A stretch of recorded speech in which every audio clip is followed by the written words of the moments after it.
Al-Saidi actually highlighted a key factor that I think is extremely critical, and that is the human resources factor. Traditionally, the model companies would take their technology and industry into the Middle East, and they would pretty much really control the ways and the means of conducting the operations and the technologies in these regions. But I think the table has reversed. It's changing very rapidly, where there's a lot of talent pool coming from the Middle East that really want to learn how to do it.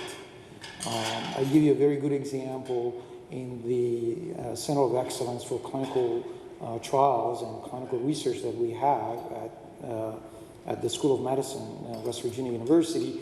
We have actually created that center where we will bring international students, put them through the hub of the industry, because we have created actually an industry-style environment where we do a lot of clinical research for the pharma companies. And we bring at the same time fellows, residents, and interns and put them through this crucible, through this incubator, and actually teach them the basic essence of conducting clinical trials in a GCP-controlled and regulated environment. So they get to see, because our institution is qualified and audited by various European, Canadian, and North American agencies in terms of our standards of practice. So they get to see that, and they're able to deploy that back into their countries. So I think that essence of building that knowledge and understanding and learning and be able to transfer that back into their respective countries would be the essence of grooming local talents that will eventually stay at the helm and drive that to success.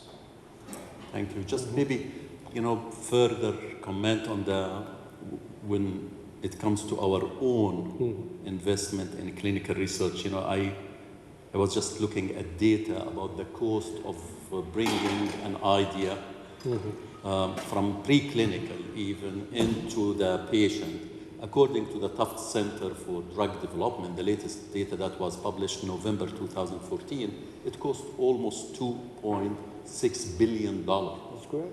To bring one idea or one molecule to the patient, which is huge. Take 12 to 15 years. Most of that, if you look at it, it's really between phase 1 and phase 3, which is the clinical trials. So that, Juan, is the region getting its fair share from clinical trials? Because all companies have this, what you call it, the global program for clinical trials. They cannot have one country doing this, and so it's all global trials. Is the region getting enough share? That's a very good question, because I think this is an important topic. As you said, the majority of the research that pharmaceutical companies do are clinical trials, and actually the majority of the value that you have in a pill or in a vial of a new medicine is really the information that goes with that on the safety and the efficacy that has been collected through numerous clinical trials. And right now, I think for an area that economically is growing, that has a growing and a very good healthcare system, like several countries in the Middle East, the number of clinical trials that are being done in this region is very small. For example, there are, looking at clinicaltrials.gov, there are about 80 to 90,000 clinical trials being done in the US, 55,000 clinical trials being done in Europe, 5,000 in Australia, for example, to give a small size country. There are about 3,000 being done in the whole Middle East region, the majority of them in Turkey, where there are about 2,000. For example, in a major country like Saudi Arabia, there are about 300 clinical trials being done and about 120 in the United Arab Emirates. I think that region is very underrepresented right now. And I think in order to get that, obviously, we as sponsors, we decide where we do the clinical trials, but really the environment in those countries will help the companies to really place the clinical trials in those countries. Placing clinical trials is a very competitive environment. Many countries want to participate. There are top, quality hospitals all around the world. But again, a regulation that allows for faster approvals. And I think Saudi has recently released new regulation that is very positive, but that has to be implemented in practice through a very predictable and fast approval process. I think the willingness of governments to partner in the development and the training of the hospitals, the ethical review boards. So having a partnership with the government and openness to discuss issues, the partnership in training of hospitals, of IRBs, things related as well to the licenses and establishing the CROs and being able to staff the clinical trial teams in the sponsor companies or on the CROs, and also giving incentives not only to the companies but actually also to the hospitals, incentives for them to participate in clinical trials and be engaged in clinical trials are all things that would help the companies to increase our investment in clinical trials in the region. And I think it's important to remind that this is an investment that not only derives in the ultimate registration and the data on a molecule, but it's also important that the clinical trials leave knowledge in the hospitals that participate, standards of care that may be applied to their own research or to their own daily clinical practice. So I think clinical trials are a very, very useful way for pharmaceutical industry and governments and countries to invest for a mutual benefit. Yeah, no, thank you. And just to repeat what you said about Saudi Arabia, and we have a big dialogue with the Saudi, including SAGIA. We are working with the U.S. Chamber and PhRMA and sponsoring together with the 3 agencies in Saudi, SAGIA, Ministry of Health, and the SFDA, about how can we work together on policies that will attract clinical trials. And the SFDA issued recently the guidelines for clinical trials, and guess what? Some of our member companies were calling me and saying, we are putting this trial in Saudi on immunology, we are doing this. So that's the beauty about this dialogue and interaction, where a win-win scenario will happen and you bring the level of knowledge into these areas higher, and then the companies will come forward. And so one question, I think His Excellency the Minister of Health from Oman talked how disease epidemiology is changing in the region from infectious disease into non-communicable disease. Just to Faisal, I mean, are the Saudi government putting enough partnership and programs to tackle the major problems in non-chronic diseases such as diabetes or cardiovascular? Yeah, I think we recognize the issue, and there is some work has been done. Part of it is lifestyle. We mentioned it's the kind of food that they eat,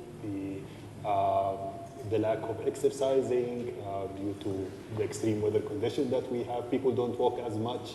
You get everywhere by cars, and it's the total solution. So the government recognized the issue. There are campaigns to tackle these issues, and we are also working more to attract more innovation and R&D in the country to combat these diseases. Yeah. So Juan, from your point of view, I know that some of our companies are doing partnerships on NCDs. I mean, do you have any examples that happening in the region? I mean, no, that's a great question. The answer is yes, because I mean the reality is that the environment is changing, and I think in the Middle East, for example, the incidence of diabetes or obesity is already very high and growing. I think, as has been discussed, the population in some of these countries is still young, but as the population ages, we will see an increase in the incidence, unfortunately, in the incidence of cancer or neurodegenerative diseases or autoimmune diseases. I think the importance of these new conditions is that they require a different approach, in which is not just a single treatment, even if it's the most efficacious medication that you may imagine. I think there are partnerships that are needed in terms of patient education. As you mentioned the question of lifestyle, but it's not just the lifestyle, but it's also persistence in the treatment. Whether the patients stay and actually take the treatment. I think, as was mentioned this morning, these disorders are going to require treatment from the point of diagnosis until very late or even at the end of the life. So again, whether the patients persist, whether they are educated, I think that's areas where Lilly, as well as other companies, have partnered successfully with governments in providing patient education or additional education to healthcare professionals in addressing these long-term health issues. And another area that is interesting for partnership as well is in the question of actually measuring health outcomes. I think the fact that governments may have healthcare systems and healthcare databases that are well integrated and that can be data mined to get information about how those disorders are actually being treated and how are the patients getting to their expected outcomes, and whether the treatment that is happening in real life matches with what it should. I think those are opportunities for these public-private partnerships that can be extremely beneficial ultimately for the health of the citizens. So maybe in the few minutes left, maybe we can open to the audience if there are any questions to the panel.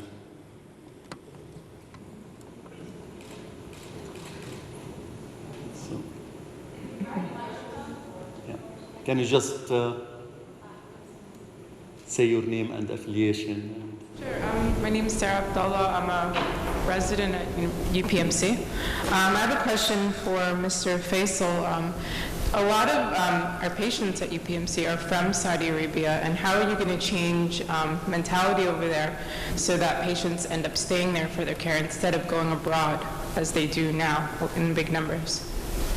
Yeah, I think the number I mentioned today is showing that there is a shortage in the healthcare provider side.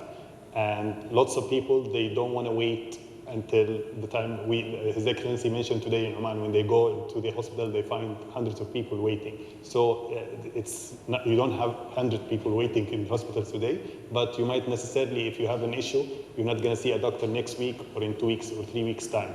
So that's why patients who cannot get the care in Saudi elect to travel abroad and get the care immediately.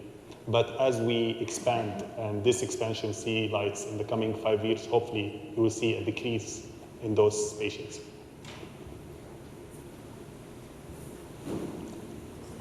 Any other question I cannot see from Your Excellency, please. Thank you very much. It's very interesting topic, and all of you in the research, I think it's extremely important. It's encouraging the region. What we do now in the Middle East and the MENA region, we use drugs that are tried to completely different population, genetic background, weight, everything, and yet the same dose, which is given to an American or Swedish or Spanish patient, is also the same patient given in our part of the world, regardless of the genetic makeup, regardless of the weight. So encouraging these clinical trials, we personally in Oman are committed that we work with you and we make it as easy as possible, but you need to give us the help. Regarding patients going abroad for the trust, we need to build the trust of our patient. The waiting list in Oman now actually for a knee replacement in a European country that I worked in, it used to be 2.5 years. In Oman, now, if you need to be replaced, which I hope none of you here, the maximum you wait is 2 weeks in the capital city and 1 week. But still we have patients going abroad because the lady who asked the question, why do they go abroad? I think partly our media is always negative about healthcare. Also, because we are still growing medical healthcare in the region, and the trust will take decades, I think, to be built. But I know my colleagues and brothers in Saudi Arabia, they have excellent centers in Faisal and the rest of them, but still billions spent for treatment abroad in the GCC countries. And that's why some of these companies or major healthcare providers in the state, it would be most effective to come to a place like Oman where the weather is very nice, so that is the whole year round, and then attract patients from the region. So go back to the clinical trial. Please, I'm going to contact both of you, and we'll be more than happy to participate in Oman in any future clinical trials. Thank you. I think, to His Excellency's question, the issue of epigenetics of clinical trials is a big factor for us here in the States as well. I mean, imagine over 27% of ACE inhibitors that we prescribe here in this country in African Americans just doesn't work. It's just like, flushing the drug down the toilet. So the idea really is, for me, when I look at it from outside inside, is there are $250 billion of drugs that have come off of their patent right off the cliff in 2013. And these drugs, they're all branded products, and they have to go to the generic formulations. And as a result of that, here is an opportunity for your country and other Middle Eastern countries to start really looking at these products from a larger viewfinders and building the infrastructure for manufacturing those drugs in your regions. Because there is absolutely, when you're looking at new molecular entities or new biological entities, those are extremely complicated in terms of the design of the trials, and as well as trying to fit that within the model of the epigenetics from the framework of pharmacogenomics or proteomics side of it. I think the opportunity that is out there for Middle East is really to look at that patent cliff. Look at that $250 billion of opportunity for these drugs. There's roughly about 200 formulations, and these are all branded products that are going through their clinical trials in various forms for an ANDA application, and get them really launched into these countries. One of the areas that we focus at the research center is exactly that. We really focus on generic formulations. Bring the representations of medical students from these countries into the center, training them about the molecular structure, the clinical dynamics, clinical pharmacology of these formulations, and really send them back to see if we can really build some niche opportunities in these regions for really getting the drug accessible to their population. We have time for one question.